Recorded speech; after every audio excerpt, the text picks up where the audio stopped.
ஒரு வாரத்திலேயே பார்த்தீங்கன்னா, பல்வேறு காக்காக்கள் வந்து இறந்திருக்கு. கிட்டத்தட்ட வந்துட்டு ஒரு 500, 1000 காக்காக்கு மேல ஒரு ஏரியாலலாம் காணப்பட்டது அப்படின்னு சொல்லிட்டு ஒரு அதிர்ச்சியா பார்க்கும்போது தான் வந்து அதுங்களுக்குள்ள பறவை காய்ச்சல் பரவுதுன்றது தெரிய வந்தது. ஸோ உடனே வந்து நம்ம வந்து கவர்மெண்ட் இன்ஸ்ட்ரக்ஷன்ஸ் என்ன சொல்றாங்கன்னா, அந்த பறவைகள வந்து யாரும் போய் தொட வேண்டாம், ஹேண்டில் பண்ண வேண்டாம். அந்த பறவைகள முடிஞ்ச அளவுக்கு வந்து டீப்பா போட்டு புதைச்சிருங்க. புதைச்சிறதுக்கு மாநகராட்சி தான் செய்யணும். மக்கள் அத செய்ய முடியாது. ஏன்னா, அத ஹேண்டில் பண்ணும்போது நம்மளுக்கு நெறைய இந்த கொரோனா டைம்ல எப்படி வந்து அந்த பிபிஇன்னு ஒண்ணு போட்டுட்டு இருந்தாங்களோ, பர்சனல் ப்ரொடக்டிவ் எக்யூப்மென்ட்ஸ்லாம் கொஞ்சம் குடுக்க வேண்டிய தேவை இருக்கு. கண்டிப்பா க்ளவுஸ் தேவை, மாஸ்க் தேவை, கண்ணுக்கு கண்ணாடி தேவை. இந்த மாரி இல்லாம சேஃப்டி இல்லாம நம்ம போய் அந்த பறவைங்கள தொடுறதுன்றது நம்மளே போய் ரிஸ்க்ல ஆழ்த்திக்கிறது.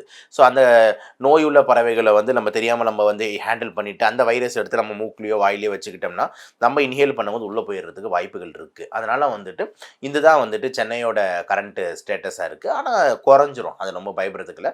அச்சப்படுற மாரி கேஸஸும் ரொம்ப அதிகமா, ஐய்யயோ! அதிகமான பறவை காய்ச்சல் மனிதர்களுக்கு இப்ப இருக்கு. பல பேர் ஹாஸ்பிட்டல்ல இருக்காங்க பறவை காய்ச்சல்னாலன்ற மாரி இல்ல.